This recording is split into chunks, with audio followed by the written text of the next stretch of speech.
Running Light Ministry podcast is brought to you by listeners like you. You can support these podcasts by making a gift to the ministries at runninglight.org. Hey everybody, welcome to this edition of the Better Pleasure podcast. My name's Beau. I'm Peter. And we hopefully sound a lot better today. Oh yeah, we're in the actual podcast studio right now, and we have visual for the first time. Really? Yeah. I don't know if anyone will see it, but it's being recorded as we're speaking. Well, maybe I'll just need to post it where people can see it too, but we're going to do a really kind of relevant podcast that's hit our town and also the nation, I would say, at large. And the way we're going to do this is we're going to kind of read an article and kind of talk about it, because that's sometimes the way we like to kind of go about things. Instead of just talking about it from our angle, let's kind of read something from a different side, a different angle, and then maybe chat about it. Yeah. So this is going to be, we're going to talk about drag queens in the Bible. Not in the Bible, but and the Bible. Well, you and I were talking before, there are drag queens in the Bible. So we will kind of touch base on this topic. I'm going to read from the Baptist News Global. And so that's where I'm actually reading from. And this is an article published by Suzanne Shaw. And let me just read her credentials there. It says she is senior columnist for the Baptist News Global. Nice. And yeah. And she wrote a really good article. It's written well anyway, I think. September 14th, 2022. So fairly recent article about this. The reason why it's something that we probably should talk about is it is, as I mentioned, come to our town. This is something that is happening in our town really soon. Mm-hmm. And on Sunday in the morning, before services even started, there was a gentleman that came right up to me and said, "Have you heard, what's happening at this place, and this is what they're doing, and this is what they've allowed, and blah, blah, blah, blah, blah." And he was just fiery, man. He was just, he was angry. And I tried to kind of talk him off the mountain, and just say, because he was ready to charge downhill, with his sword and staff and take on the enemy, so to speak. And I just reminded him, of, hey, how we got saved. And, me and him both come from pretty interesting backgrounds, and I knew his background a little bit. And maybe just start praying, for people and that kind of thing. And I, didn't squash his passion, because I think it was focused on the right object, meaning he was focused on the children, and that really bothered him, of what goes on with children today. And that would be like a distinction and why this is coming to prominence, because I remember even as a kid, the concept of drag queens was pretty well known. The idea that there were drag queens around and that they had drag shows, that was pretty well known and understood. I think what people are worried about today is not the existence of drag shows, but the number one, the proliferation of it, that is becoming more and more mainstream and popular. And secondly, the exposure to children. I think that's really what's piqued people up. So there are many things in society, and me and Beau talk about this a lot, where it's like necessary evils. So there have been Christians throughout the ages, like guys like St. Augustine or Thomas Aquinas, that took an institution like prostitution, for instance. And while they condemned it, they said, obviously, this is a bad thing. But is it right for a Christian to legislate that away, to make it illegal? Or is it a necessary evil that society has to put up with, because this is what the hearts of men desire? And someone who is not professing to be a Christian, is it feasible, or is it tenable for someone who doesn't know God, doesn't know Christ, to discipline themselves into this level of sexual morality? And some Christians said yes, and some Christians said no. Some Christians would basically say, no, it's not reasonable for me to expect a normal average person who doesn't know Jesus is Lord to discipline their sexual morality, to be monogamous to one woman, and to not partake in sex work. So again, they're not making it a moral statement, but they're making it a political one. Should we legislate this particular aspect of our morality? But one thing that they were always kind of harping on is exposure to children. And so me and Beau have talked about this a lot, because there are some Christians who are saying, like, we should just outlaw pornography. We should just get rid of it. And while me and Beau have never said that pornography is a good, we've never said, like, it's a super positive thing and we should allow it because of all it does for our country. But we've said perhaps it's a necessary evil. Perhaps it's something that we can regulate. Perhaps it's something that we can have stipulations upon, but maybe it's not a feasible thing to make it illegal. Yeah, to politically legislate and then be able to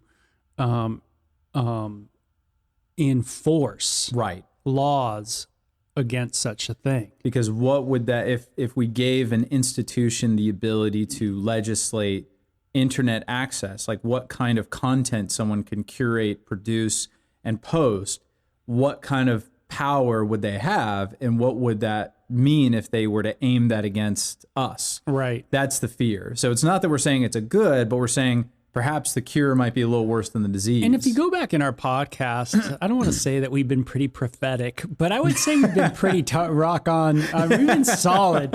We've been on target, meaning the fancy word is prescient. Yeah, we have made it, I think, pretty clear that the flip side of the Christians' move to ban things like pornography is going to result in a First Amendment issue. Right. And it's one that was seen all throughout United States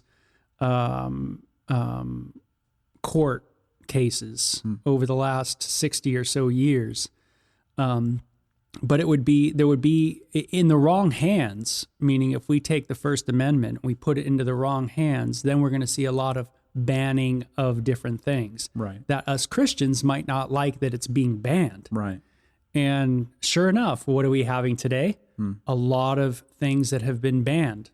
What's been deemed misinformation by the hegemonic structure. Right. And this, no doubt, is something that we saw a while back, years ago, that, you just put this kind of power into the wrong hands. Yeah. And man, they'll ban stuff. Right. But then now they might ban something you like. Exactly. And that's one of the principles of the First Amendment in the United States is it's not that you're going to like all speech, but it's that if you give an institution the ability to regulate speech, you might be limiting the capacity of people to have freedom. Yeah. Now, one regulation that we've always supported, though, and we've talked about a lot openly on the show, is we don't like the accessibility of porn, especially to minors. Yeah, that's why we talk about regulation. That's right. And so when it comes to this issue, we're in a similar quandary of, are we proposing a ban on drag queen performances? And I think, speaking personally, I would say, no, I'm not for that kind of a ban. I don't believe that would be a good thing to do, to push for. And I could give several reasons. But do I think it's a good idea to create some sort of legislation that would ban a parent from bringing their child to it? Now, that's where we get into really sticky areas. Because, again, you would say if you put a ban like that from the government, then you're also giving the government some sort of a leeway in telling you how to parent. And how much power are you willing to give the government? Because the government already has some leeway there. For instance, if I were to try to take my daughter to get a tattoo, even if both me and my wife sign off on it, that's still considered child abuse, and we could get fined or possibly put in jail for doing that. Which sounds so weird. Which sounds weird, yeah. So my daughter's 2. So if I were like, hey, she really likes Ariel, as a princess, so I'm going to buy a tattoo gun, and I'm gonna slap an Ariel tattoo on her thigh, and she'll love it, man. She'll think it's the greatest thing ever. Put Ariel on her neck. Yeah, on her neck with the fin going up on her cheek, and she would think it's the coolest thing ever. But people would rightly tell me that that's not good parenting, and I could have some legal consequences for that. Yeah, we've tried to have a hands-off policy when it comes to children. Now, even in the 1970s, with the commission that was put together by the government of that day, that Ray Rist headed up. And he wrote a book called The Pornography Controversy, which is really good. It's all the articles from the actual group that was put together by the government. And it's super neat to read the different articles. But the big takeaway was, you know what? We don't know really the effects of pornography on people. We really can't quantify it as a cause and effect relationship. But we certainly don't know even the effects on children of it, but we don't feel good about just opening it up to children. Right. And so that commission in their report advised the government in the early 70s to cut off access to pornography, whether it was shown in theaters, like where I grew up in San Fernando Valley, or to purchase a magazine in a store. You had to be under the age of 18. Right. And that the government has really taken that and has continued on that kind of theme when it comes with pornography, even through the 90s and the different court cases and everything like that. But the point is that there's been kind of a hands-off with children. Right. Like, we really don't know everything, so let's just not dink around too much with children. Right. Let's try to keep it more as in a sense neutral, maybe, as possible. The child, and then as they get older, of course, as they grow into adulthood, they can make decisions. Right. Of what they want to watch or what they want to do. And that kind of throws into this interesting thing. I was telling Beau, I was reading this. So on A Reason for Hope, the other show that I do, me and Sean are going through some of the various thinkers that have led to our current cultural moment. And a guy I'm reading right now is Sigmund Freud. And he wrote 3 essays on sexuality that is really disturbing. It's very disturbing. So this is in the 1800s that he's writing this. And early 1900s. But in the essays, he makes the argument that kids are sexual from birth. So he says that even the act of breastfeeding is a sexual act. And he says that when a child is breastfeeding, they are getting sexual pleasure from it. And then when they start to suck their thumb, that's actually, he calls it in his essays, a masturbatic tendency. So he's saying that the child is essentially engaging in self-gratification through sucking on their thumb. They're seeing it as a sensual thing. Now, people would push back on Freud and be like, well, I don't remember doing stuff like, because then he said that there would be sexual play between kids. And some people would be like, well, I don't remember doing that. And he would be like, yeah, but you don't remember a lot of stuff from when you were a kid. You probably just repressed it. So you did it, you just don't remember. And so his idea was that kids are actually highly sexual when they're born, and then they're repressed by society and cultural norms.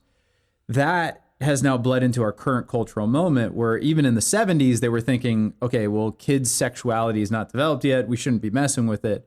But in our current cultural moment, people are saying, well, wait, kids are sexual from birth.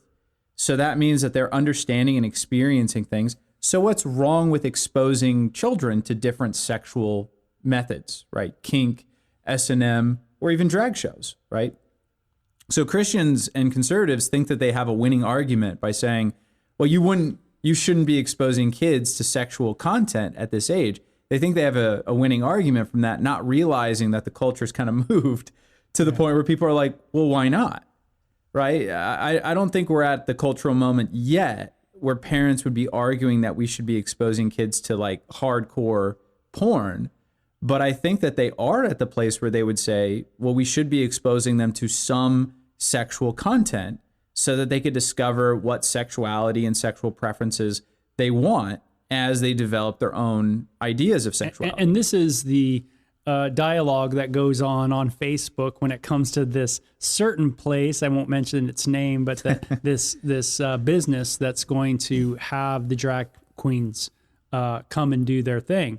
The dialogue is about this topic of diversity, where you hear some people say, how could, you do this kind of thing? You guys should be ashamed of yourself. No God-fearing individual would ever do this kind of, you read that kind of comment. Yeah. And then there's moms on there that are just like, man, I'm so glad this is going on. You know, Right. it's great for diversity. Right. You know, so you could see where Freud's ideas took a while to gain some traction. Right. And you know, and it always takes a good generation or two for something to really start latching on. Yeah. And now you start seeing more of that idea. It's under the hospice of diversity, Right. you know, of that term. But what that mom means by that is that, hey, my child can go and be exposed to something that is not, you know, gender normative Right. or, you know, sex normative. Right. And then it kind of opens up their mind to this other way. And this is another thing that you and I talk about often that a lot of people don't understand. And there's definitely two sides that I believe are false on this topic. So then there's the side that believes that anything you're exposed to, you will become. So this is your brain on porn. You know, you watch this type of porn, you're going to end up watching this type of porn. It's guaranteed. You know, you start out with heterosexual porn, but then you get exposed to homosexual porn, and then you get exposed to S&M, and then you get exposed to child porn. So you're going to go this direction no matter what. And me and Beau talk often about that's just it's not my story. It's not your story. It's not the story of a lot of the men that we talk to and women. But then on the other side, no, you have a fixed sexual preference. And no matter what you're exposed to, it's not going to change that. That's also wrong. So there's infinite flexibility. Whatever you're exposed to, you end up becoming. And then there's no flexibility. You have a fixed sexual preference that no amount of exposure will change.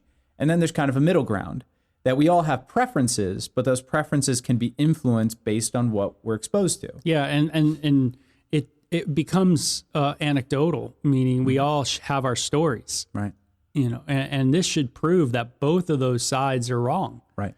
For sure. You know, my side was, I'm from the side where I was exposed to pretty much anything. Right. You know, I had gay babysitters growing up. I knew there were two men that were together. Mm-hmm. My parents had a lot of parties at my house, and it was back in those days of the 70s, and so there was a lot of nudity. I was exposed to growing up in Southern California in the LA area, and walking on Sunset Boulevard and being involved in club culture. Drag queens were super normative. I mean, it wasn't odd to see a man dressed up as a woman. Right. That wasn't a shock when I was a teenager. And so, you would think like, well, everything's there for me. Right. But I didn't go in everything's direction. Right. There was a certain way that I went, and different choices that I made. Ultimately, my choices had not to do with the value of pleasure that I could get from someone. That's not what my ultimate choice was dependent on. That makes sense. Yeah. It was based more on, my conversion to Christianity and what God says, Right. and how to submit my life to God's ways. Right.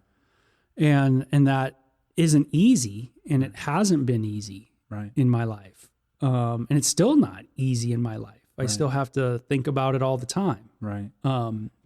But this is a decision that I made. Right. And so, I had a lot of flexibility, but obviously I made decisions. Right. But everybody's got a story. Some people have been raised in a very, quote, cisgendered, monogamous, world their whole life, where they didn't ever hung out with gay people, or they never hung out with any trans people or drag queens or anything. And then lo and behold, they get older and boom, It does it.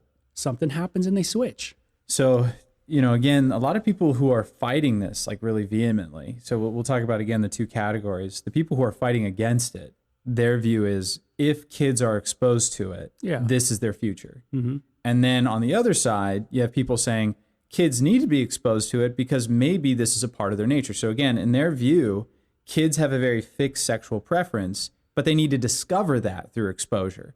But they don't think that the exposure is actually going to change their child. It'll just free them up to explore what they already like. That's the more liberal side.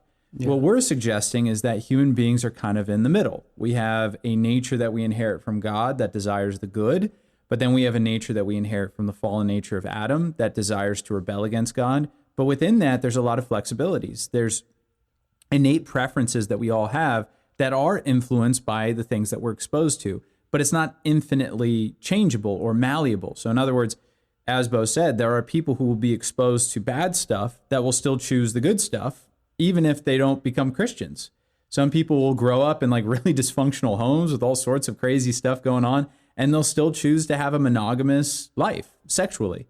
And they won't even see that as a religious decision. They'll just see it as, this is what I want to do. You know, I'm a man, I'm attracted to women, so I'm going to do. And on the flip side, there are people who are exposed to all the right examples, and they still choose the other way. So it is something that we need to approach with a little bit of flexibility in our own perspective.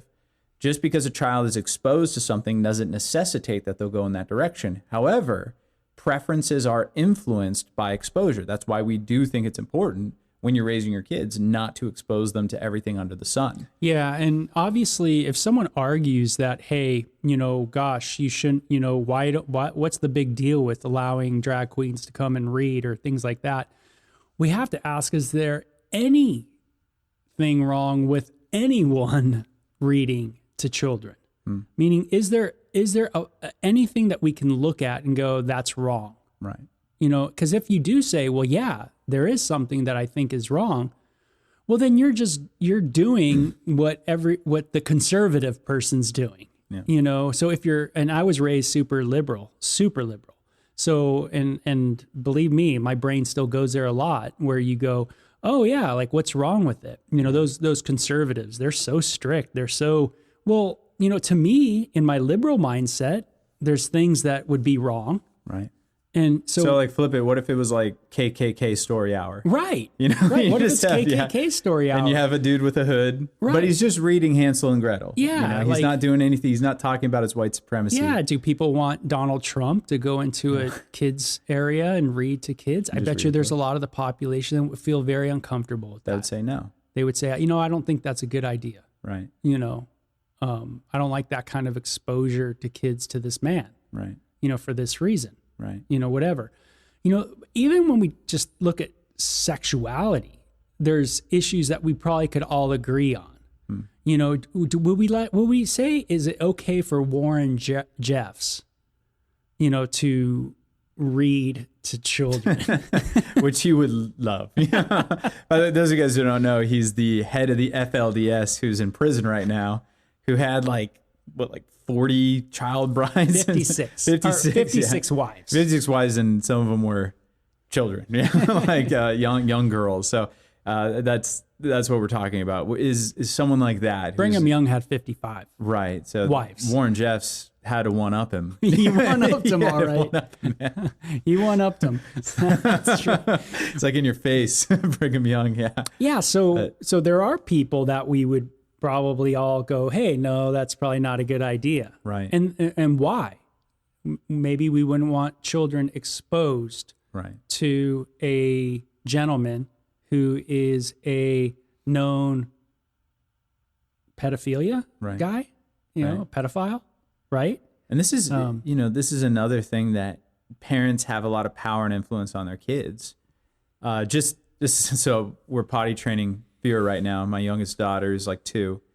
And so I brought her into the bathroom at a Home Depot the other day, and she goes and she actually peed on the big potty, and I was all proud of her. And then I brought her to the sink and she washed her hands, and then I hit the hand dryer, and she just started freaking out because I didn't click in my head that I've never had a hair dryer. So loud. And she's like, oh, it's so loud. And I'm like, no, it's fun. And I put my hands under it and I showed her, and she immediately was like, oh, and she started laughing and put her hands under it.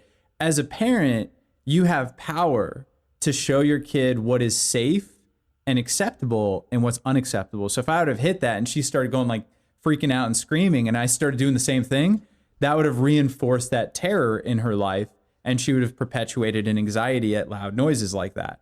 But because I acted calm around it, she assumed this is okay, this is safe. And this happens all the time inside of her life. I'll introduce her to new things, whether it's people or places, and sometimes she'll meet them with anxiety, but sometimes she'll meet them with too much confidence. Like she'll just walk up to an edge and try to jump off.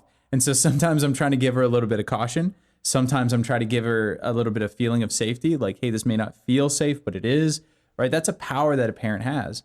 If I'm bringing a child in and I'm having someone read them stories, what I'm communicating to them is this is safe. This is not only a safe person, but this is a normal thing, right? What you're seeing right now, you shouldn't have a reaction to it. You shouldn't see this as strange or odd or anything like that. And so it does have a shaping influence on the child, right? That this is, okay, this is normal. So even if some people are saying, well, you're grooming the child, well, no, that's not necessarily true. Number one, it doesn't necessitate that the drag queen actually has an interest in the kids sexually. But number two, it doesn't necessitate that your kid will become a drag queen. But what it is intended to do is to groom them into a particular ideology, right? Where the intent is, as they become more safe with this type of behavior, they feel more comfortable around it. And therefore, as they grow up, they become more supportive of it. That's the idea that, okay, I grew up with this type of behavior. Now I'm an adult. And now I see people who see this behavior as bad, and now I'm against them. Why? Because I see that behavior as safe. I see it as normal. I see it as common. Even I was reading an article today. I thought it was hilarious. You might think it's kind of funny too, where some news people went out to San Fran, where your brother's hanging out, and like right when they went there, they were doing like a video on crime in the area, the Bay Area, and their van gets busted into and all their stuff is taken, and they're just like, gosh, man, we just came out here to do a short little video, someone steals our stuff, this is crazy. And someone blasts them on Twitter. Like the guy who's running for the DA of San Francisco is like, man, you guys are just small town yuppies. We know what to do. You don't leave equipment like that in your car. I've had my car broken into like 15 times. You just kind of get used to it. And when you're reading it, you take a step back. You're like, wait, why are you defending the normalcy of crime? It's like, yeah, I live in Tucson. I've lived in Tucson my whole life. I know the areas of town that you don't leave your car overnight, that you don't leave out valuables. But I don't think that that's a good thing. And if someone was complaining about being mugged on 6th Street, I wouldn't be like, bro, you shouldn't have parked there. Well, it's the same kind of deal. You can normalize even violent or horrible behavior to the point where it doesn't affect you anymore. Yeah. So you growing up in the area that you grew up in LA, you just understand there are certain things you do and there are certain things you don't do. It doesn't make it good behavior, but if you grow up with it as a kid, you see it as normal behavior. You don't see anything wrong with it. You just see it as, yeah, this is the way it is. Yeah. And I mean, those are some really good points, because it seems to kind of bring up this idea of almost like life context, like a life context where, it seems like in our society, we don't just accept everything in every context. Right. We've allowed many different behaviors, but in different situations, different areas, different contexts. Right. And that shouldn't be weird, I think, to people. We should all understand that. Like when you go to a bar, we've allowed for people to drink and get drunk at bars. Right. That's the place to do it. Right. We've agreed, like as a society, that this is where you do it. Yeah. This is kind of how it rolls. Yeah. And it's not every place, but if you went to the place where the drag queens are going to read to the kids, and you opened up a bar, right, and you allowed drinking. Yeah, you started doing flaming tequila shots Yeah, we would think that that's in a wrong. Barnes and Nobles. That's right, Yeah. because the context is not the right context. Why? Because there's children involved, and we don't want children to be exposed to people that are drunk. Right. And that's why drunk parents aren't usually looked at as being good parents. Right. Because in the parental structure of things, certain things have been deemed good in that context of family, and then other things not so. Drag queens obviously is a form of entertainment. Right. And it is something that has been regulated, I would say, mostly in our society to places of entertainment. Right. So places where you could go, or certain clubs, things of that nature, shows. I don't think this has been so much in the dark over the last 50 years, but has been pretty fairly out in the open. And I mean, it's a type of like, well, it's like a mixture almost between like comedy and music. It's like a burlesque show. And people know that that's what goes on there. That, I think it really got proliferated on the Vegas Strip, but then it started to go to a lot of bigger cities where this type of show became more and more tolerated and allowed.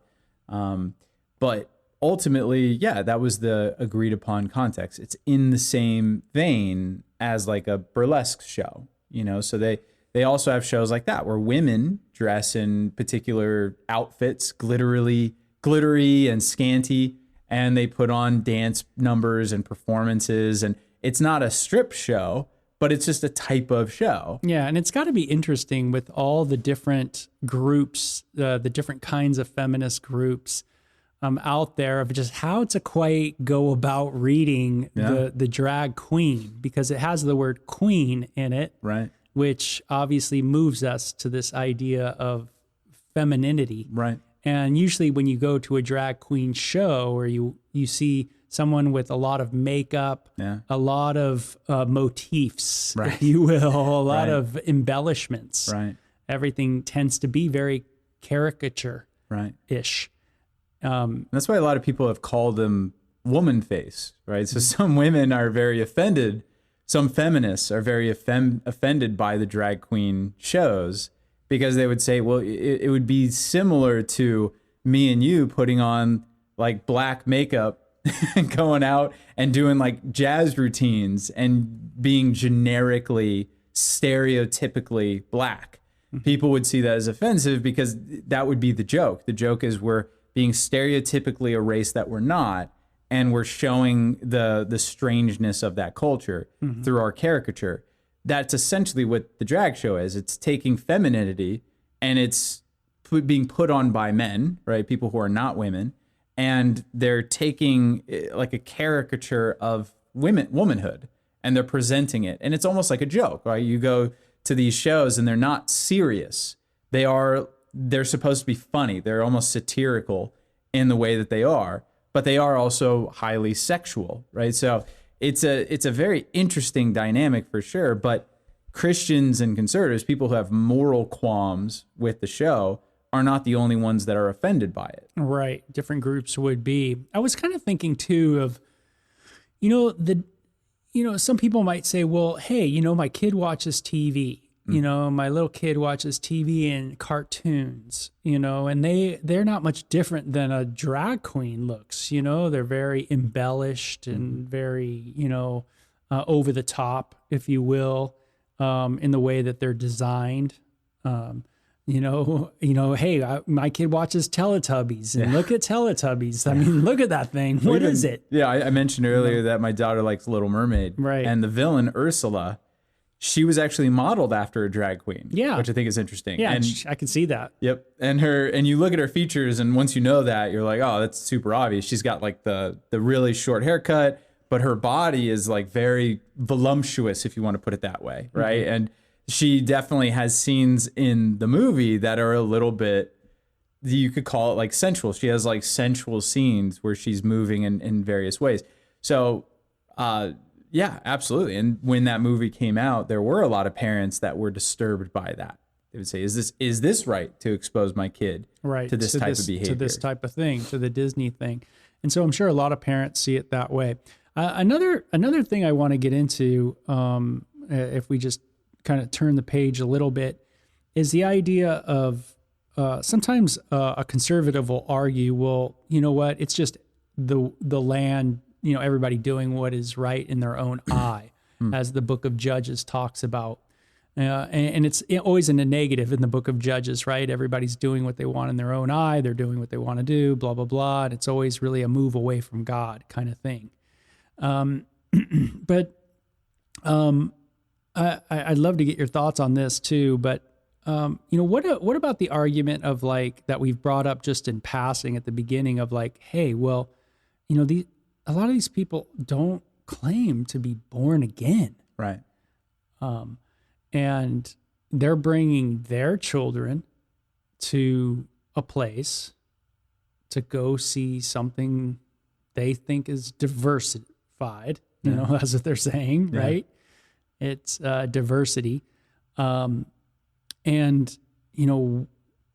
the Christian church has multiple issues. Why can't the church just focus on getting their stuff together, like with themselves? So this is where I'm going to make a very different argument than what most people would. So my argument is not necessarily about ethics and politics. My argument would be more from the perspective of nationality. So to put it another way, it's like what unifies Americans? When we say I'm an American, like what do we mean? Well, in most places you say I'm a Canadian, right? If someone's a Canadian, we have a pretty good idea of their ethnic background, things like that, the language that they speak. In America, saying you're American says nothing about your ethnicity.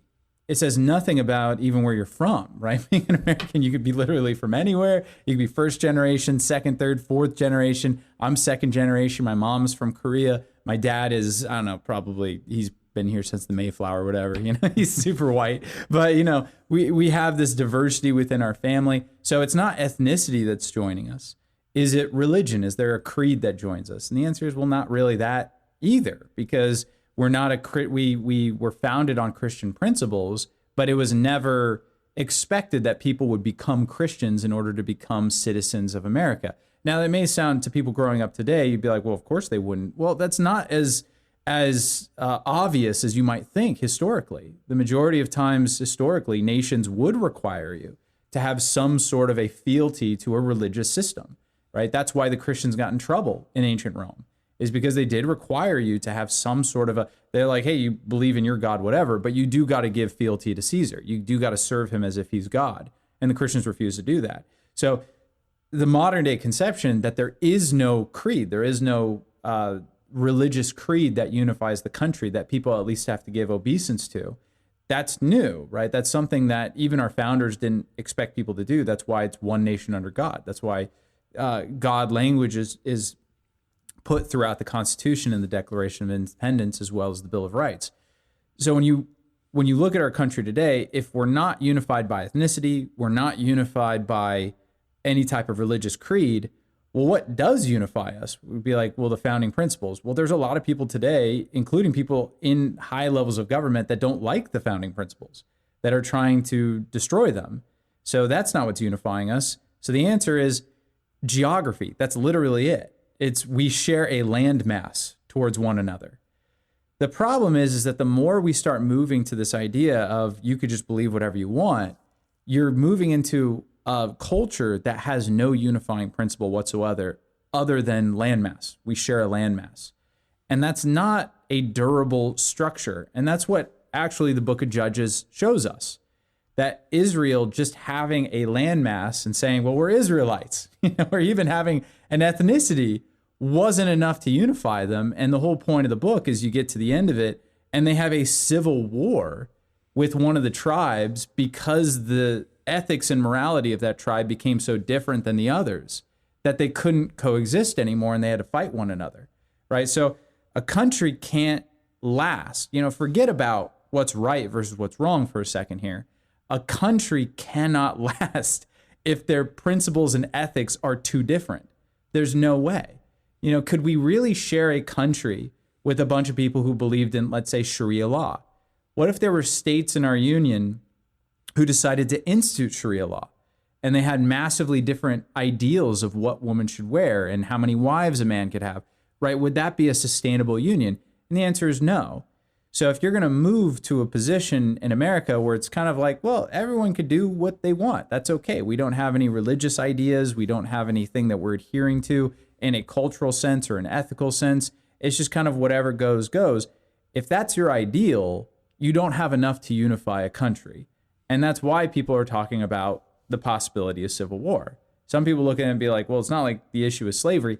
It doesn't have to be the issue of slavery. There just has to be enough ethical difference between me and somebody else to say, what exactly are we sharing? When we say we're Americans, what are we sharing? What unifies us as citizens? And there doesn't really seem to be a whole lot anymore that unifies us together as a country. That's more my concern when it comes to this issue, is what exactly is going to be left of the union that we have if we keep pushing towards moral relativism, say. So even if you do have a large number of people who say like, hey, you guys, you Christians, you live how you want, we're going to live how we want.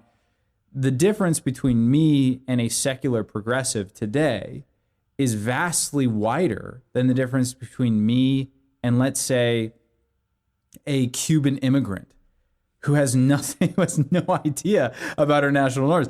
And now, again, I'm not saying that the Cuban immigrant is more right than the secular progressive. I'm just saying I have more in common with that guy than with a secular progressive. That's problematic when it comes to what values are we voting on as a society and what kind of politics can be implemented to guide our morality.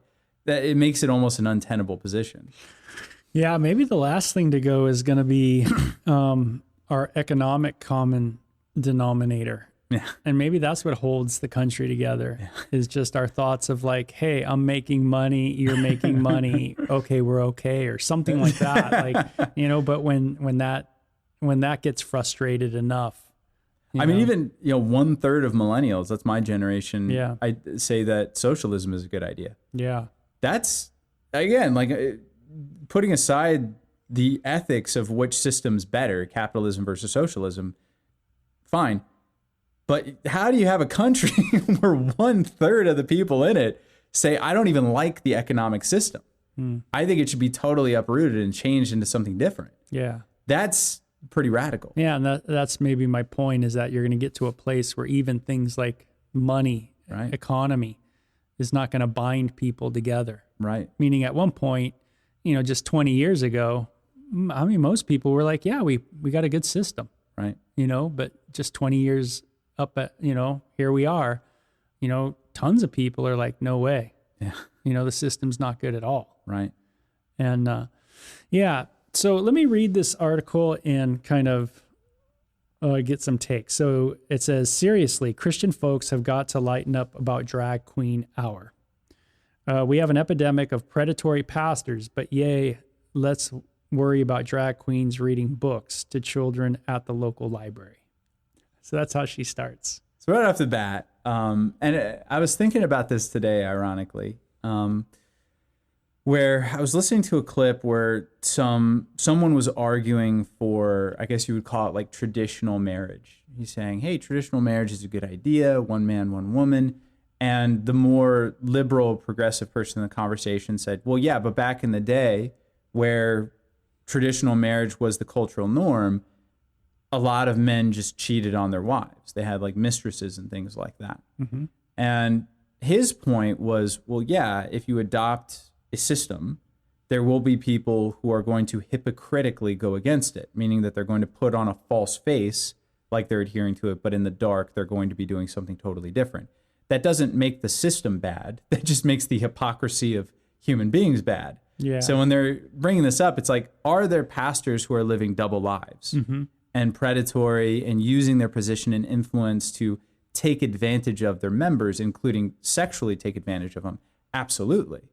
But we're not talking about a system that promotes it. We're talking about a system that is at its face against it, but there are hypocritical individuals within it.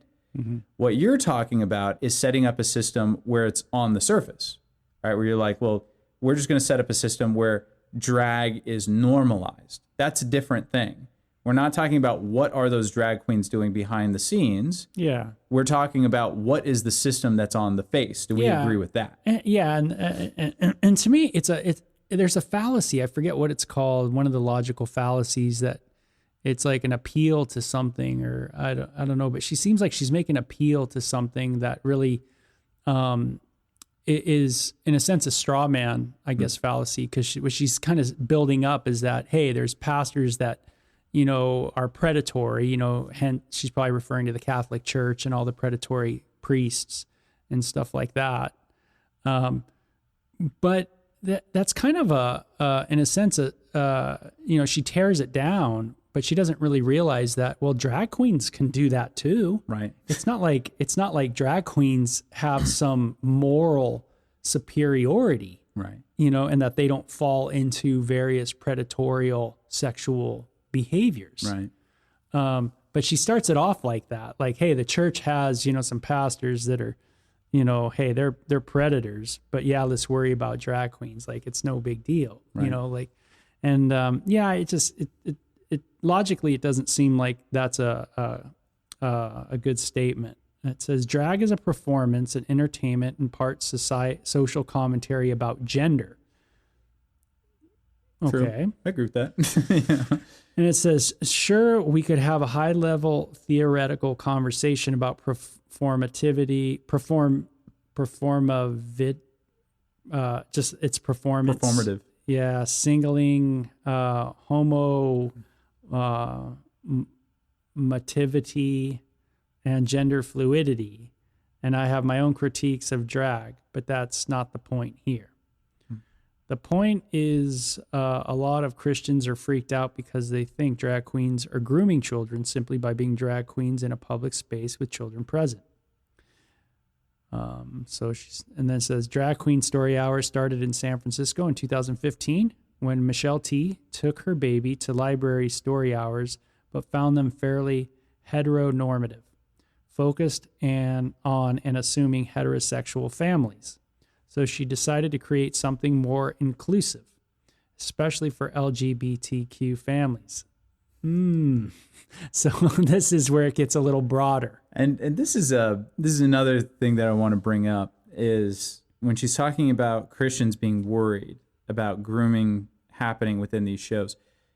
To be sure, there is a small segment of Christians who believe that all drag queens doing this are sexually grooming kids. I disagree with that. I don't think that's true.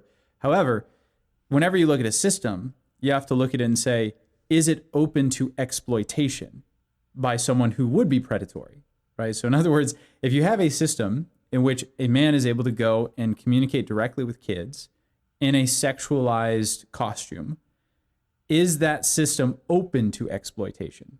And the answer is yes, it's open to exploitation at a much higher level than a pastor, right? Where he's talking about, he's in a position where he's teaching children and people of all ages about the Word of God. Yeah, and it's not really an equal thing. It's not really a good comparison, and this is why. Is because, when you're talking about predatorial pastors, there's a lot of priests and there's a lot of pastors in the world. Right. That's a large number. Right.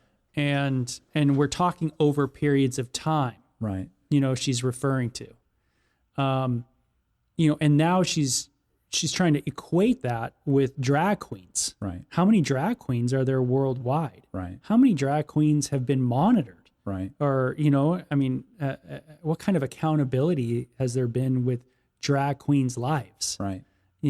So it's very, like I said, it's a logical fallacy to be able to do these things, to just kind of, you put up that thing and you tear it down, but it's not really an equivalent. Right. Even, I could say the amount of teachers in the public system who have groomed and sexually exploited students is far higher than anything that happened in the Catholic Church, but you don't really hear much about that. Yeah. Or I could say, hey, there's a lot of men, fathers, that have sexually exploited their children. So therefore fatherhood is bad. Fatherhood's bad. Right. I could say, hey, there's a lot of women that have physically abused their children. Right. So, being a mom's obviously bad. Right.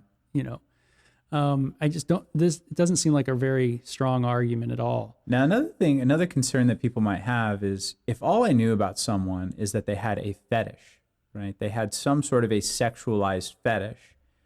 Would I trust my child around that person, even if it was a non-pedophilic fetish? So let's say I was vetting babysitters and I found out that my babysitter had a foot fetish. They had a preference for people's feet and they masturbated to pictures of people's feet. Would I feel comfortable with that person watching my kid? Now, I think the vast majority of parents would say, no, I don't.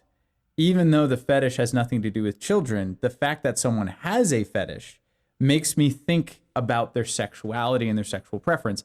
It already deviates so much from the norm. It makes me naturally question, would it deviate in other areas as well? I don't know.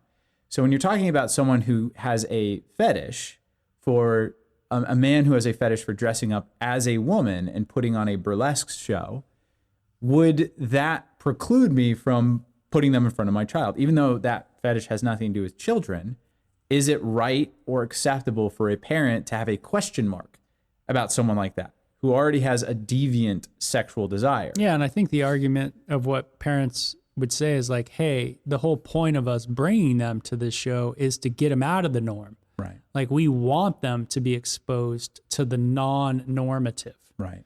And this is why, the LGBTQ, plus, Q, all that, families, that's why they're brought into the article. Right. And Michelle, this lady obviously was thinking like, hey, how can I want my kid to be exposed to lesbians, gay people, trans people, this community. Mm-hmm. And so they don't see it as a fetish per se. They see it as a new normative. Right. Right. And so if I can get my child exposed to that, and so I think I see where they're going with that, that idea. And it says, in Drag Queen Story Hour was born. The concept soon spread to libraries all over the country where it was well received by children and families who participated. Of course, not everyone was happy about drag queens reading to children. A petition of the American Library Association to stop drag queen story hours gathered 100,000 signatures, but the ALA responded by reaffirming its commitment to freedom of speech and ideas. Okay. So, today, attacking drag queens reading to children serves as a convenient strategy to let the religio-political right avoid looking at their own house.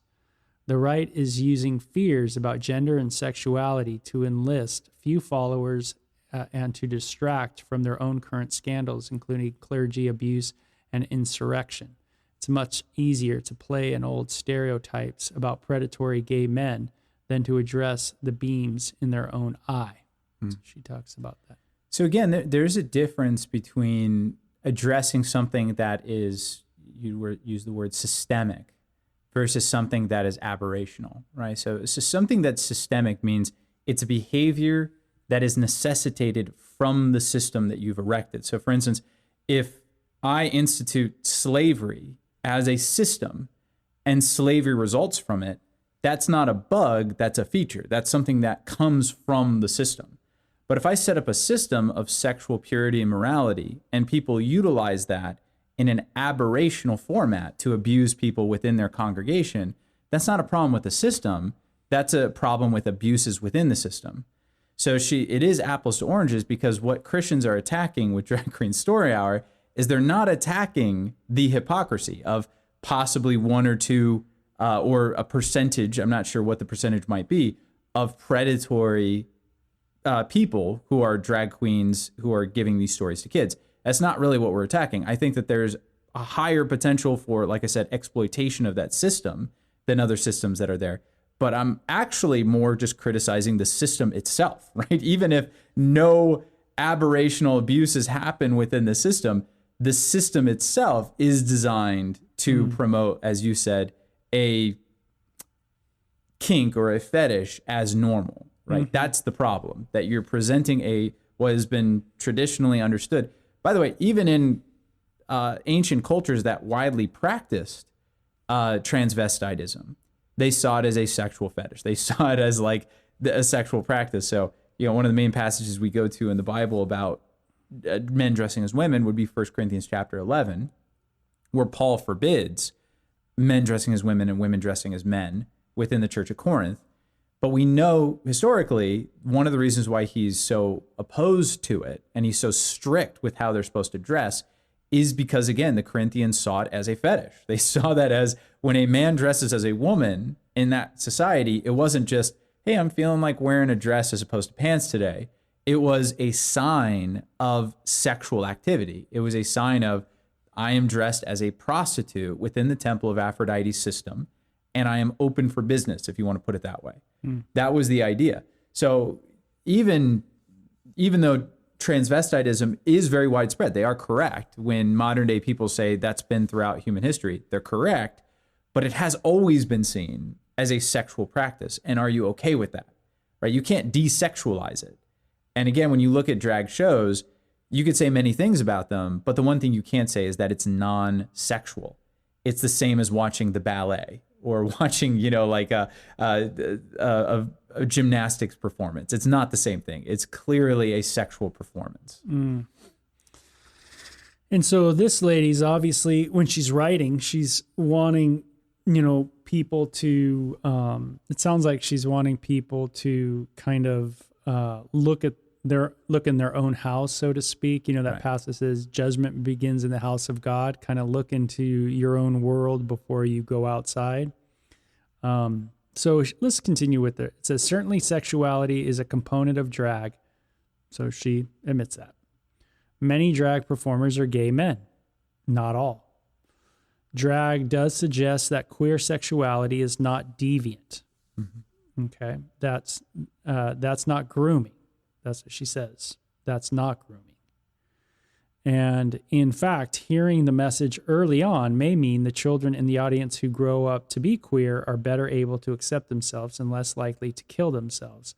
Although there does seem to be a sense among many of the right that it is better dead than queer. That's a sad statement. Mm-hmm. Some on the right even want an America where we execute queers. So her, that's a very extreme, I would imagine, view. This is, it is a logical fallacy. I can't remember what it's called, but it's essentially taking the most extreme members of a position and portraying all members as being a party to it. Right. So, like, for instance, there are people on the extreme left that would be okay with sexual grooming at a young age, right? We and you did a podcast on this about a year ago, where someone was promoting the idea of what he called minor attracted persons, pedophiles.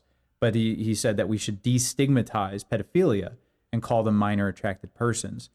So there are people on the far left that are okay and promote sexual grooming of children. And again, that is something that has been practiced throughout human history, unfortunately. Now, that doesn't mean I could say that everybody on the left believes that way. It just means that there are extreme members of their position that think that way. In the same way, are there extreme members on the right, the Christian conservative right, that would be okay promoting the death penalty for homosexuals? Undoubtedly, right? Undoubtedly. What's the percentage within the movement?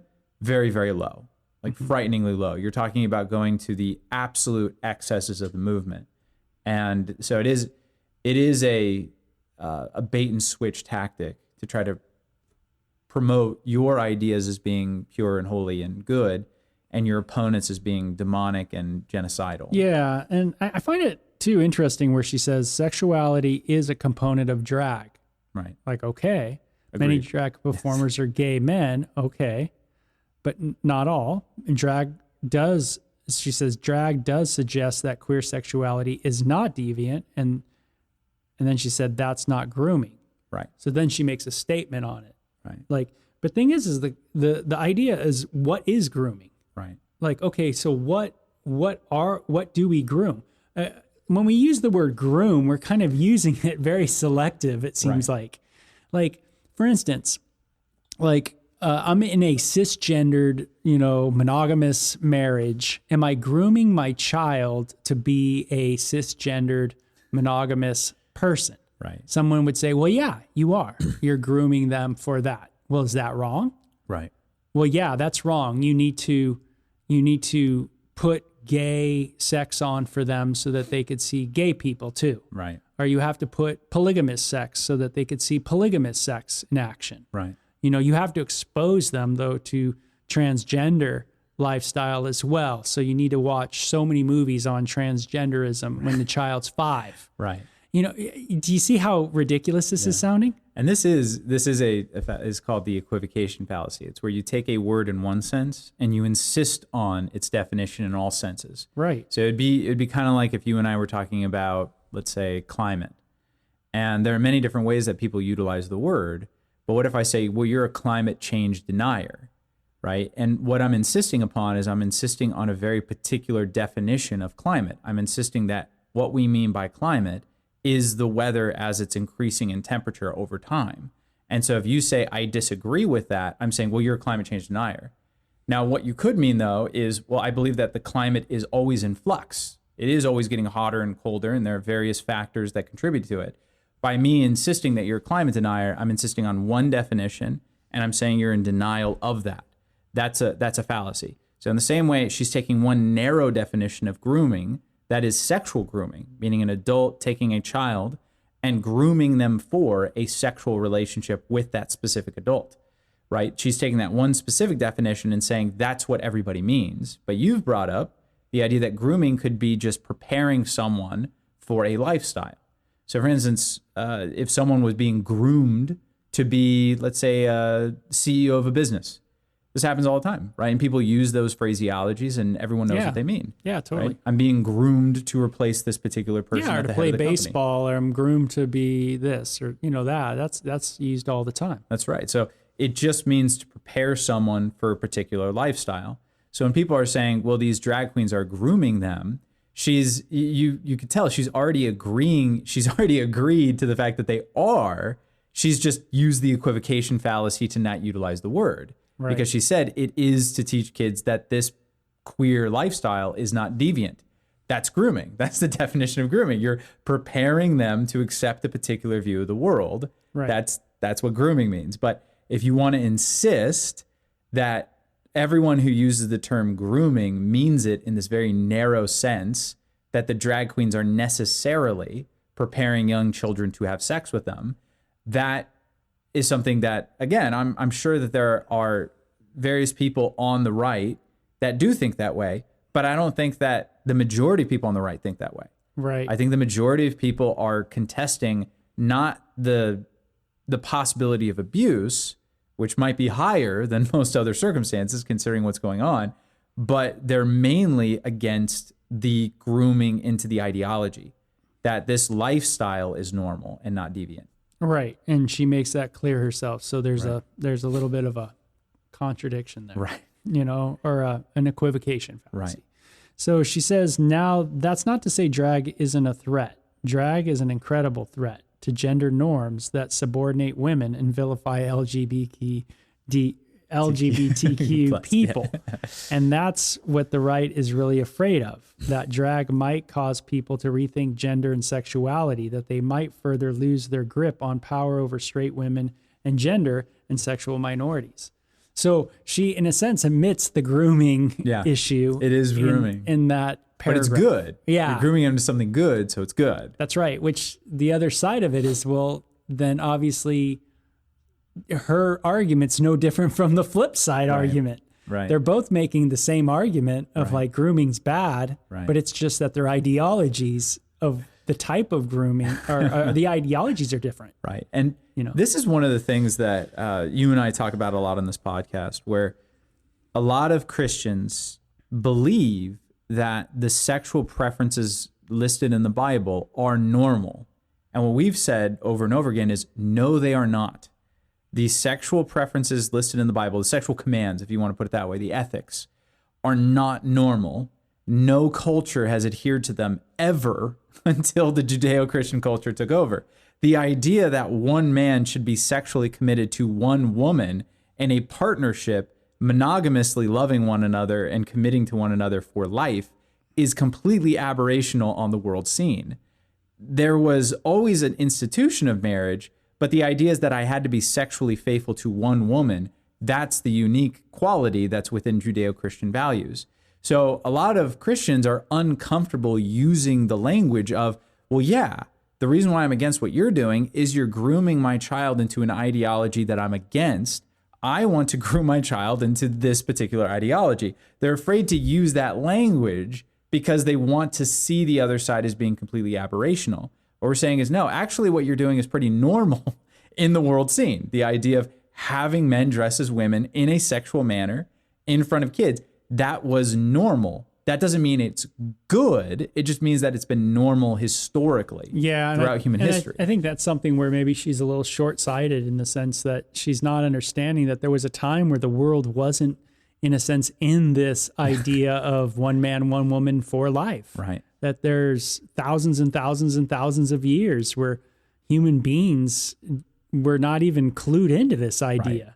Right. And that, people were, in a sense, groomed by their culture to have sex and to be sexualized in many different ways. Right. And so it's very interesting. And there's a lot we've talked about in other podcasts about this kind of idea that people don't understand. They call it like a post-Christian culture, where they don't realize they're actually regressing back into a culture that was pre-Christianity. Right. We're not progressing. We're just regressing. Yeah. We're just going back to a pre-Christian culture that where kids were already exposed to many things. Right. So this is nothing new. Right. And it was normal. It was normal. Right. And so, and it's not like the world was the greatest place back then. Not for women, especially not for women. Yeah. And not for children. Right. And not for children. And so another interesting thing, we've talked about this before. It was the bill that took a lot of fire from Florida, where they were saying that sexually teachers were not allowed to give gender ideology to children underneath the age of 8. Essentially, it was I think 2nd or 3rd grade that they could finally start talking about those things. And a lot of conservatives who were defending it, they were like, well, we're not saying that it's any sexual talk. We're saying it's all sexual talk, right? We're not going to talk about anything sexual to kids under the age of 8. And the point that I made is that's not true. I would have zero problems with a school reading a book in which a prince and princess fall in love, get married, and have kids. I would be absolutely opposed to a book in which a prince marries a prince and they engage in a sexual lifestyle, or a prince marries 6 princesses and a prince and have a polyamorous kind of fling inside of the castle. I would be very opposed to that book bringing it up again as a normalcy. Mm-hmm. That would be something I would oppose. So it's not just I am against any sexual talk before this particular age. It's no. I'm against I'm against certain sexual communications before a certain age, for sure, by and large. But I'm not against all sexual talk before a certain age, just a certain type, right? And in the same way, am I opposed to anybody reading stories to kids? No, but I am opposed to utilizing that platform to normalize a particular sexual behavior. That's what I'm opposed to. Mm-hmm. And that's why, again, it's the age that bothers me, not necessarily the concept of drag in and of itself, right? Should I expect people who don't know God to not dress in drag when that is kind of the norm throughout human history? Not really. I don't expect that. I don't expect the government to come down and say, no more, you're not allowed to do this. If a man dresses, we're going to go back to Leviticus. Mm-hmm. If a man dresses like a woman, we're going to stone them. If a woman dresses like a man, that's it. I'm not for that, but I do have a problem with, again, the normalization of the behavior to children for that reason. And what's interesting is, her argument's the same. Yeah. I mean, they would argue that they don't want to see something, they want to see something normative to them. Right. And that's where the differences lie in these worldviews and in these ideologies. And this is where it becomes very difficult, right? And where people's anger can just boil on both sides. And again, this gets back to the point I made previously of, can you sustain a national identity when there's this much difference? Yeah. When one side says children are sexual, like let's say they go the whole hog and believe Freud altogether. Right. Children are sexual from the day that they're born, and therefore it's good to start showing children methodologies of sex throughout their childhood so that they could develop themselves sexually. And if you don't do that, by the way, Freud believed this way, but Kinsey and Alfred Kinsey took this up as well. And they believe that actually, if you're not exposing your kid to sexual stuff, you're repressing their sexuality and you've caused them great harm. So on one side of the token, you have people who believe that not exposing kids to this is damaging to them and repressing to their identity. She even mentions that they might commit suicide if they are someone who's predisposed to homosexuality but doesn't feel free to express that. That's, again, Freud's idea that if you repress a sexual identity, it becomes negative and it becomes to invert on your psyche, and it could lead to depressive and suicidal thoughts. But on the other side, you have a group of people that say, no, it's the opposite. You're not born sexual. Your sex drive, like many other things in your biology, is present from birth, but it develops over time, right? It becomes more and more applicable as you grow older, and then you go through puberty, and that's when the sex drive really hits. But it doesn't mean that there's no sex drive prior to that, right? I think that's also a fallacy. But it develops over time, and therefore there's a way that we're supposed to develop it. And I believe that there is a way that you ought to develop it and express it. Those are two very different ideologies, incredibly different. Is it possible to maintain a cultural identity when you have people that believe that vehemently, something that's so antithetical to one another? That's a tough thing. Yeah, and I think in the United States, what you've seen is people move to places that usually communities that they can really kind of function in. I remember talking to a lesbian lady who said, "Hey, I had to move out of this neighborhood in our town and move to another part of the town because they were more, she seemed more comfortable there." Right. And I think a lot of people do that. Yeah. As they try to find a group, a society, a place where they can function, right? And do what they want to do, and that's what we see in like big cities like San Francisco. That's right. And that's why, again, the founders did set up a federalist system in which you have the balance between state and federal powers. So they created an incredibly weak federal government, but very powerful state governments for this very reason. You don't see this type of dispersion of power in many other countries, and it's because they understood that. We're a melting pot. We have very different cultures and identities coming in. So the only way we're going to be able to get along is if the states are able to be sorted by ideology. So you move to San Francisco, you're getting a particular culture. You move to Texas, you're getting a different culture. You move to New York, you're getting a different culture. And that's how people should move. The reason why I'm saying that, is it a tenable thing to continue long term, is we're now looking at the federal government to top down enforce our ideologies on one another.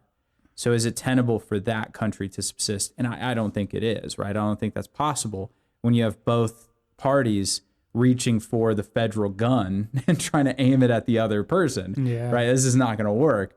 And again, in her ideology, if that's what you really were teaching, that you said, okay, we have these massively different beliefs about what sexuality is, how it ought to develop, things like that. So you know what? You guys have your communities, you have your beliefs, you stay over there. We have our communities, we have our beliefs, we're going to stay over here, and neither the twain should meet, right? But that's not what she's saying. She's saying it's okay to, I guess you could call it proselytize, right? Mm-hmm.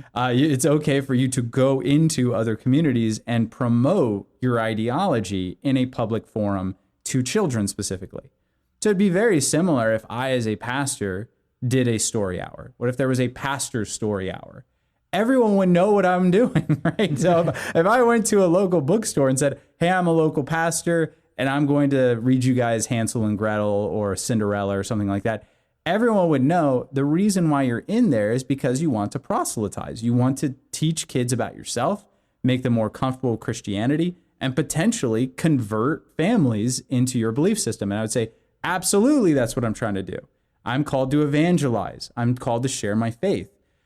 They're doing the same thing, right? It's an evangelism of their ideas. It reminds me so much of growing up secular progressive and hearing that side, of course, all my grow up years. And then, coming into the church later on in my years, or late teenage years, you know, it's funny. It's like I heard the same arguments almost from different perspectives. You know, the same almost exact things verbatim, just different ideologies, you know. But notice her theology. This is what I find very interesting, and then we can end. Yeah.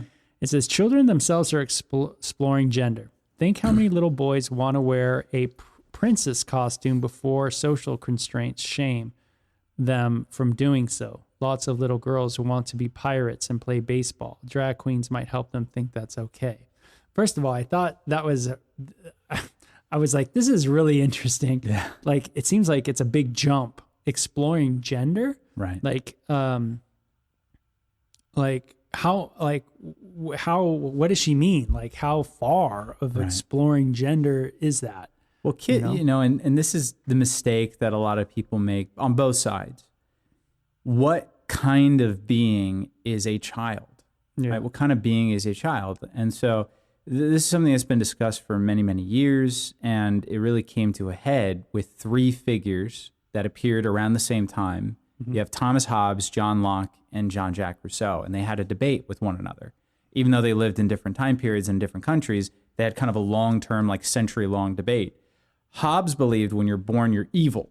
You're born wicked, sinful, and horrible, and you need a incredibly stringent state power. That's why he called his book Leviathan. You need this strangulating state that's going to be so powerful and imposing, it's going to force you to act right, even though you don't want to, because you're evil at your core.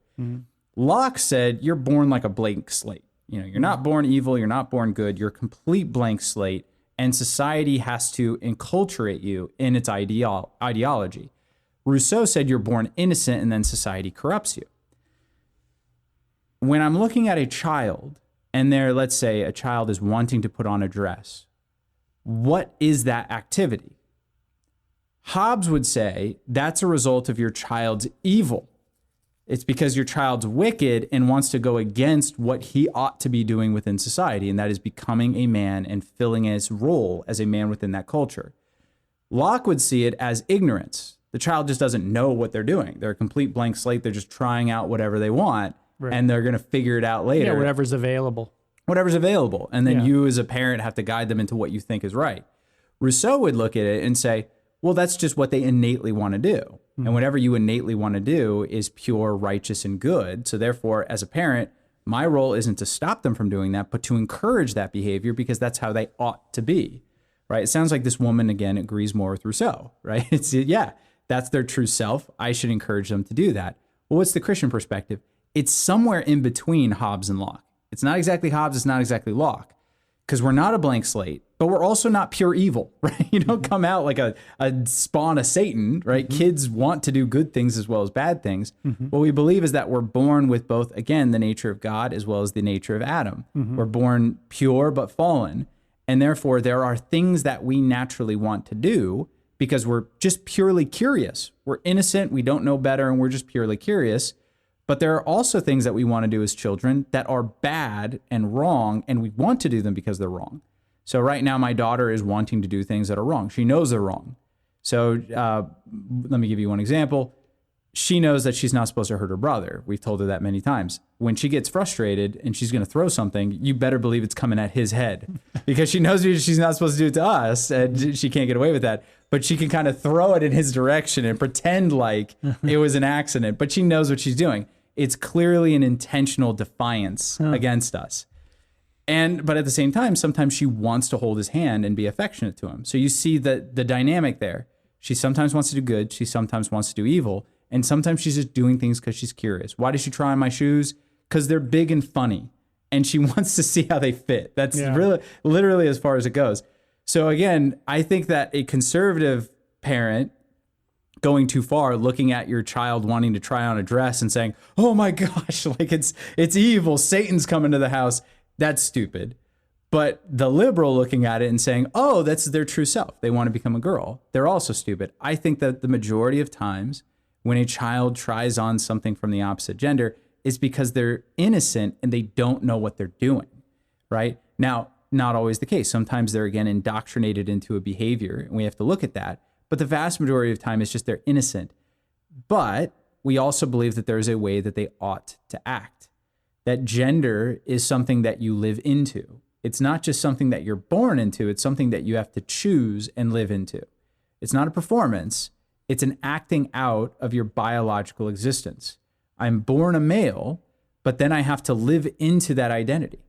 Just like I'm born a child of God, but if I don't live into that identity, I'll be eternally separated from God. That's what God has designed us to be able to do. I have a born identity as a man, but I have to learn how to live into that role. That's the appropriate way for me to express that gender. Yeah, I find this interesting too, and those are good points, is when it says like, many little boys want to wear a princess costume before social constraints shame them from doing so. What's interesting is the idea of social constraints. Right. Like, are we looking at a world without social constraints? Yeah. Like, what does a world look like without social constraints? Right. Can you show me one? Right. Like, where in history or even today in the world is a place where there's no social constraints? Like, I'm trying to think of one. Lord of the Flies. Lord of the Flies. Yeah. I mean, where does that work? Right. I mean, how does that function? Right. Criticizing social constraints might not be the best argument. Right. Because what you might be asking for is something seriously bad. Right. Not understanding just how crazy wicked we can get. Right. And to think, for her, I think for her to say that first little sentence where little boys want to wear a princess costume, well, where are they getting the idea of princess? Right. Where does that come from? Right. Well, they've been watching some kind of cisgender, program, Right. Of, Disneyland or something. Right. They saw a princess. They went to Disneyland. Right. And, so do we criticize that? Right. The foundational culture? Right. And we say, what, the foundational culture is wrong. Right. The normative culture's wrong. Right. And the fringe culture's right. Right. So we need to make the normative the non-normative, Right. the fringe the normative. Exactly. And we have to flip-flop this. We're still doing social constraints. Right. I see just a lot of contradiction. Right. So in her view, and again, I don't want to speak for her, but it sounds like this is what she's saying, that she has that Rousseau idea that children are born innocent and good, and therefore whatever they innately want to do is what's good for them. And so it's not that there is, as you mentioned, that is still a social constraint. That is still saying whatever you want to do is good for you, so I'm going to support and encourage it. But even that has limitations. What if your kid wants to swallow strychnine? Are you going to say, well, okay, well, this is what you want to do? Is that a social constraint? Is that a social constraint for me to say no? Now, it's an extreme example, but let's take a smaller one. What if my son wants to hit girls? Should I shame him for that? Should I tell him no? Should I discipline him for doing that? Or should I say, well, he kind of naturally just wants to do that. And, men and women are kind of equivalent. So him roughhousing with a girl there's no shame in a man beating up a woman. Right. There's nothing wrong with that. Or should I say, no, that's wrong, and I should discipline him harsher than if he was just roughhousing with another boy, right? Or a boy who's much younger than him versus a boy who's his age, right? That is a social constraint that I'm putting upon him, but that's because I think it's good. And in the same way, I do believe that she's correct. If I see, the thing about child masturbation comes up a lot, because Freud's idea is, well, you always see kids touching themselves. Right. Yeah, but is their touching themselves sexual, or is it curiosity? And again, it doesn't mean that it doesn't have an innate good feeling to it, but it means, do they see it as a sexual act like you would? And the answer is no, they don't. So if I see my daughter touching herself, or my son, boys are more famous for this because, they got a little fire hose down there and they think it's hilarious, right? Because why wouldn't you think it's hilarious? Right. So if I look at my son, I'm like, no, bad. And I'm treating him as though he's like committed a cardinal sin for messing with his genitalia, then I have done something negative to him. I have shamed him unnecessarily for an act done in innocence. So if my son or if my daughter starts wanting to wear my shoes, or my son wants to start wearing my wife's shoes, and I come to him like, no, you're a boy, don't do that. I've messed up. But I should, if he tells me one day, hey, Dad, for Halloween, I want to dress up as Cinderella. If I tell him one day, well, Cinderella's a girl and you're a boy. So I understand, like, I'm not going to shame you for that or make you feel terrible, but you are a male and this is a part of you live into that. So let's pick a different person who's a boy, right? Because that's what you are. You are a boy. That would be a correct way for me to parent them. Now, she would disagree with me. She would say, no, you're indoctrinating your child. You're putting social constraints upon him. And I would say, yeah, I am, because I think that there is a way that a human ought to act and behave. And you do too, right? You do too. Right. You're just unwilling to admit that. Yeah. Again, both arguments are predicated on your ideology, Right. On the way people think. Right. Whether it's Freud or whether it's Locke or Rousseau, Right. or these other guys. Right. People. So now this is where it's interesting. You may be wondering what the Bible has to say about all this. Well, the incarnation is a kind of drag, isn't it? At the center of our faith is a story of God taking on, performing humanity, and thereby redeeming humanity. Incarnation isn't God in a bod. That's kind of a hilarious point. Incarnation is God's stamp of approval on our humanity, a statement of God's radical inclusiveness of our humanity. Right. Very interesting. So this is kind of an interesting point. I've never heard it before, but as I'm thinking about it, when you look at pagan deities, you could actually accuse them of doing a type of drag, because she's right. So if you look at Zeus, for instance, Zeus would sometimes take on the form of a man, but he's not a man. He's doing it performatively in order to usually have sex with women, because that's what he would do. Now, in the Old Testament, God would do that, but it was so he could be understood by man, right? He couldn't show up in his form because God is spirit and man can't perceive the spiritual. So he had to take on some sort of form, and obviously he's going to take on a form that we can understand and perceive, namely a form of a man. So that makes sense, but that's not God doing drag. That's God condescending to man and helping us understand and comprehend him. So what's the incarnation? Well, the incarnation is actually not drag. Right. The incarnation is God literally becoming a man, right? He's not performing humanity. He's actually becoming humanity in all of its strengths and all of its weaknesses, right? God had to take on all the perspectives of flesh and everything that comes with it, including death. So it's an interesting argument, but it does miss the mark, yeah. right? Well, when she says incarnation isn't God in a bod, Right. That's where I was like, well, no, it is. Yeah, it is. The incarnation is God in a body, and the ascension would be irrelevant if God didn't take a body into heaven and lives with that body forevermore. Right. That this is the great, amazing mystery, right? God in human flesh. Right. This is what Paul spoke in the book of Timothy. Right. The great mystery of godliness. Right. Right. Right. The first line of that great mystery of godliness is that he became human. Right. That's the point. Right. That's the amazing thing. And God's not doing a performance. He doesn't go back into heaven and be like, wow, that was a great performance. We really did it, This would be more like the Gnostic idea. Yeah. Right? That the Gnostic Christians believed in a performative fleshly experience where a form of God takes on a body and then is released from that body upon his death, because he's not actually a man. He is God acting out manhood and then going back into his form of God.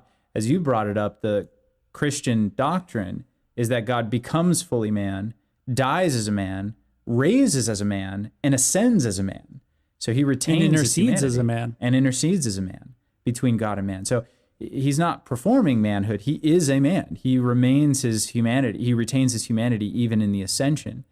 And again, so like a drag queen, to put on a wig and an outfit, and they take on the appearance of a woman, but then they go back to being a man. Yeah. So that is the opposite of what God did in the incarnation. It's completely different, right? Yeah, and there's a lot to get into there theologically, and maybe how her theology has affected her, just her the way she writes and the way she thinks.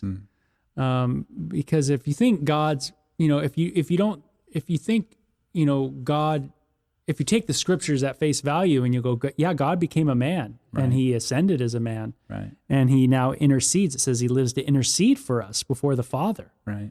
That God as the Son is the human being, is the all God, all human Jesus. Then humanity, there is a special place for humanity, and there's a special place for male and female. Right. And that really throws a monkey wrench into your idea of the fluidity gender ideology. Right. And that God is not fluid. Right. You know, that Jesus isn't fluid in heaven. He is not male and female. Right. In his incarnation. Right. And that he is specifically male. Right. And took the form of a man. Right. And this kind of, so it's like her theology is definitely, has been affected either by her sociology or vice versa. Well, it's like we talked about in the last podcast. She does sound like a Gnostic, right? Yeah. So in Gnosticism, in that kind of dualist mindset, the idea is that your soul is who you really are, and your body is just it's an appendage, essentially. It's something that you can discard and when you die. And so she does seem to think that the incarnation is in that same framework, that God is just taking on a body and then discarding it as a shell once he's done with it. And in the same way, if you think that way about your being, then you would say, well, then all gender is performative, right? You have a soul, which is the real you. Yeah. And then you have a body that's not the real you. And your body cannot match your personality or your temperament. So you're free to change it or to change your performance of your gender role as you see fit. But from a Christian, we would say, well, no. Your body is an integral component to who you are, right? Your soul can't be extracted from your body in any real or lasting sense. We do in Christianity believe there will be a time frame where God will allow a separation between body and soul before the resurrection, but that will be remedied at the end of time. Paul in 2 Corinthians 5, he says, we don't want to be naked, but we want to be further clothed. In other words, we don't want our souls to be disembodied. We want our souls to have a better body. That's our desire as humanity. So your body is not something that you can discard like a shell. It is a part of who you are. And therefore, like I said, having a male body is a part and parcel of who I am in my spirit. When God raises this body from the dead, I will still be a man, right? I will be a resurrected man, and my wife will be a resurrected woman. We're going to retain that body that we die in because that is an intricate part of who we are. And Freud, interestingly, he was a complete materialist. So in his books, what really was surprising to me, shocked me actually, is that they were already doing gender experiments back in his day on animals. I didn't know that. But when you read in his book, he's talking about different psychologists castrating animals and trying to hollow out channels that mimic the vaginal canal all the way back in the 1800s. Because his idea was, well, there is no such thing as the soul. You're just a body. So if you're just a body, then if I take a male body and turn it into a female body, have they become a female? And Freud's answer would be yes. So her idea is you have an identity that's metaphysical, it's spiritual, and that's who you really are. And sometimes your body doesn't match what your soul is, and so you're free to change it. Freud's idea is you have a body, but that's all you are, and so it doesn't really matter. If you can change the body, you change the person. Mm-hmm. From the Christian perspective, you have a soul and a body, but they're linked to one another. You can change the body all you want, it doesn't change your soul, and it doesn't change the intricate unity between soul and body, right? You have to, it's not a performance, but you represent your soul through your body, right? This is what we do all the time. For instance, it's like when I tell my wife I love her, why am I doing that? I know I have faith. I believe I love her. Why do I have to say it? It's because my body has to act out. It has to represent my love verbally as well as through actions and performance, right? There is a way that I'm behaving that represents my mental or spiritual understanding of my love for her. And if I don't do that, people would say, well, then you don't love your wife, right? I'm like, well, I love her in my mind. Why do I have to tell her? Or why do I have to do anything to show her? You say, well, then you don't really love her. If it's not matching, if your body is not doing what your soul acknowledges, then it's not real. This is James' point, And a lot of times people miss this in James chapter 2. That's what he's saying. He's not saying that your body will always perfectly act out what your faith is, but he's saying that if your faith never manifests itself inside of your body, then it's not real faith at all, right? It's not real. Your body is a part, it's a component of your faith life, right? So if I just say, well, I intellectually believe in Jesus, but then I don't do literally anything to demonstrate or represent that faith, is it real faith? And James would say, no, it's not. The body and the soul are intricately unified. You have to do both. To link up with that. So we're kind of wrapping up. A lot of people struggle with being angry with this kind of stuff that goes on. Me personally, I don't have any anger in me about it. Maybe it's because of my background and just growing up the way I did. It's hard for me to get angry at people that are drag queens, or if there's any inkling of anger, it would be maybe at maybe parents, maybe it would be maybe at parents, or maybe at the place that opens up their doors to it. No one in this conversation has asked the question of why isn't there a law in the books to prevent this in any state, even though this was the social norm.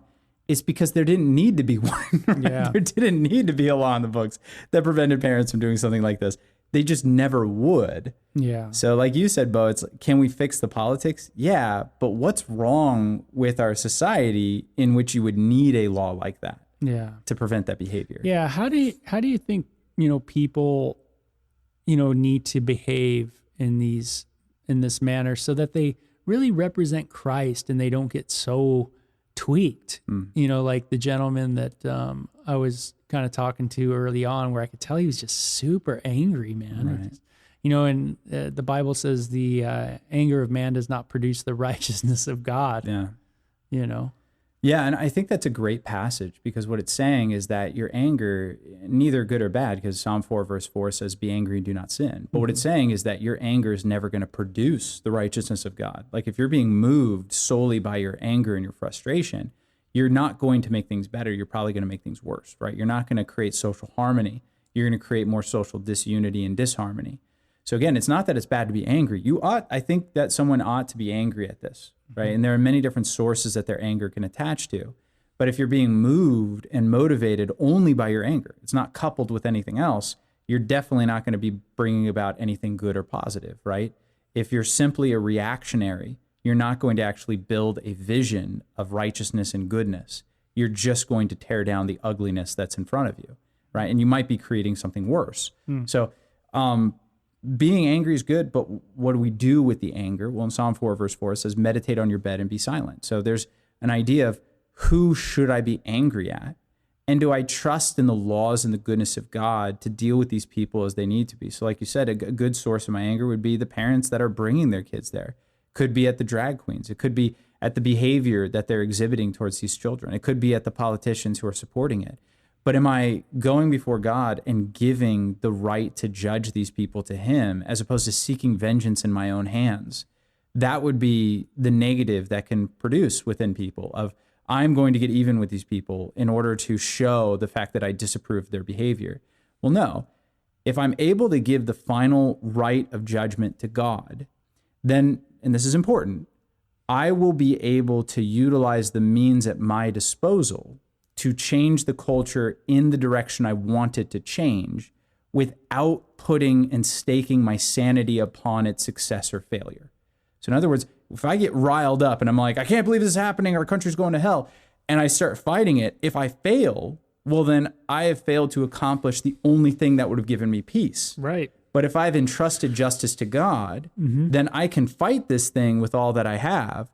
But if I fail, right, if it doesn't come to fruition, I still believe there's a God in heaven that will judge the unrighteous, right? He's going to do what he needs to do. And he's going to deliver judgment both to our nation, by the way, and to the individual. Once you understand and believe that, it's like, well, I don't want my nation to be judged. I want my nation to repent. So that's why I'm going to fight this thing.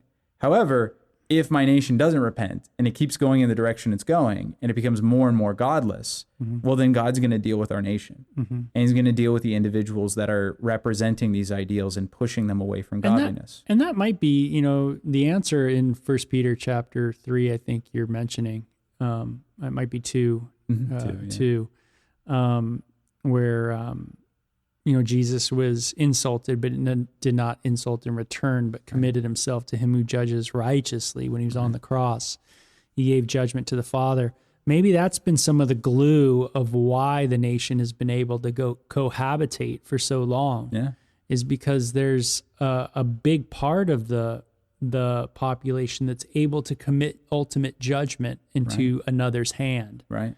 And so you don't have to retaliate and seek vengeance and go after. Right. But, you know, as the society becomes more secular, and as people aren't able to commit things unto God because they've thrown out God, then they, you know, won't be able to do that passage, of course, at all. Right. You know, they won't believe in that passage. But when you have enough Christians around that believe that passage and strongly hold to it and say, hey, I need to commit myself to him who judges righteously. Right. Jesus did not retaliate, but he committed himself to the Father who is able to judge. Right.